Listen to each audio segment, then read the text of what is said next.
Hey guys, this is Apiwe Magingelele. I haven't done any videos in the past week. I was a bit sick. I had a mouth ulcer and it was a bit difficult to communicate. So I couldn't do any videos. So today I'm back. I'm gonna be talking about what is this? Communication today. In the past, we've looked at the most effective ways. When you're applying for a job, like we looked at how to design a CV. We looked at interviews, interview preparation, assessments. We've also looked at what is this? They tell us about yourself question, and also how to negotiate for a better salary. We looked at those videos. So if you can just go into my TikTok account or YouTube account, or you can go to my Facebook and look at my reels. But I think if you go to my YouTube, which is Apiwe Makingelele, you will get like the full videos where you just gonna get the full context and like everything that I'm saying in there. Today, we're going to talk about communication. Communication is very important. It is important in our day-to-day, lives. It's important in our workplaces. It's important in our churches. It's important in our homes. It's important like everywhere because we communicate wherever we are. We communicate. Therefore, it's very important that we, understand. More especially in a work context. I'm just going to focus on the work context now. It's very important that we understand the better ways to communicate and obviously work on our communication skills. Many companies they obviously want individuals that are confident, in their communication, particularly communicating in English. They always, want someone who's, fluent in English. I was able to, converse with, employees, senior leadership team, and all that. So that's what we're going to look at today. And the first thing that I want to say is that you can actually improve your communication. That's the first thing that I want to say. You can improve it. You can, attend workshops. Online or offline workshops or even classes, where they offer, these services where they train individuals on effective communication. So you can obviously improve this. It's a skill that we obviously call this a soft skill. You can improve it. You can, sign in on these workshops, YouTube seminars, and also, the offline seminars. You can obviously, sign up for these to be a better communicator. And there are at least four types of communication.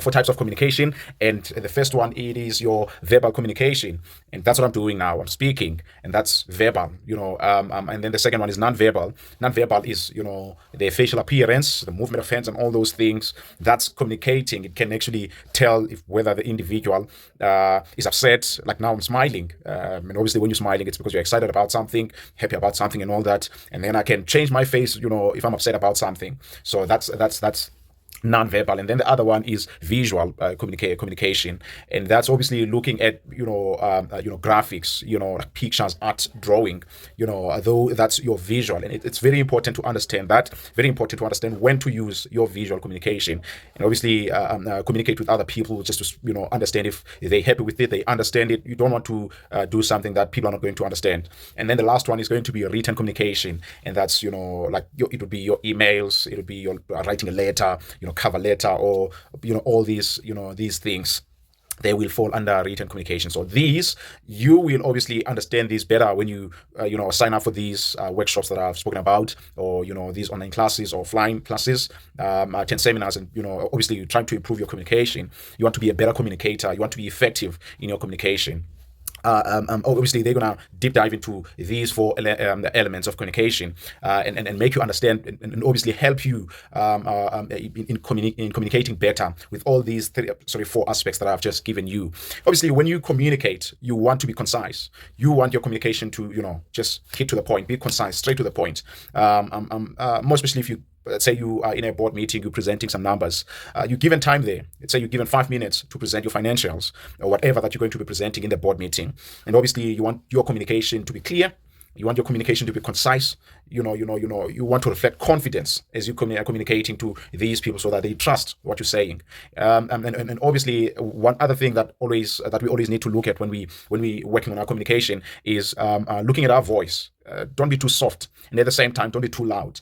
Just keep it, at the mid levels, if I can call it that way. But just ensure that you're not too soft. When I say you're not too soft, trying to ensure that people can hear you. There are people that naturally their voice is soft, and if you're sitting with them in a huge hall, then it becomes difficult to hear them because their voice is too soft. You need to try to have a bold voice, but it mustn't be too loud. Just so that people can hear you, and ensure that like I said, you're straight to the point. That is, you're concise, you're clear, you're reflecting some confidence. Your voice is, people can hear you.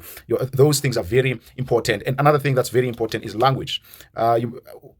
When we communicate in a certain language, more especially the verbal communication. We communicate the verbal and written communication. We communicate in a certain language.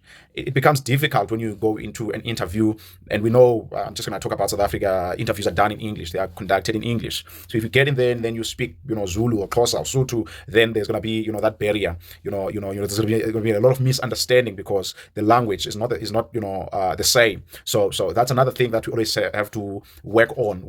The language, the English language, because interviews are done in English, unfortunately. So you have to work, you have to practice, communicating in English with other people and all these. Obviously, I'm not saying you must, ignore your language. You mustn't ignore your language, but for the benefit of getting that job that you want, for the benefit of, being an effective communicator in those meetings and those, huddles, if you work in a team where you meet like on a weekly, monthly basis and have some huddles where you're going to discuss some stuff and all that. So you always want to ensure that you are punchy, your communication skills are, always on point. So that's what I wanted to say today, and, encourage that we work on our communication. We need to work on this one. It's very important. Some other people, they would say, man, I'm not going to waste my time on this, and you really have to work to waste some time on it. In fact, you're not wasting time. You're actually improving, what's really going to help you getting a job, keeping your job, being effective, in that position that you're being given. So let's work on communication. Get some people that are going to critique you, if you have friends, you can just share with them and ask them to tell you where you need to improve and all these kind of things. I know it's a bit difficult to critique yourself. You need someone like a friend, like a family member. Just ask them. They may tell you that maybe when you're communicating something you take too long. You need to try and be concise. Maybe you're not too clear when you're communicating something, and then they're going to tell you that you need to try and polish that so that the other person may hear you easily. So I think that's really what I wanted to say today. So let's work on our communication. Let's work on that. It's very important. Cheers, guys.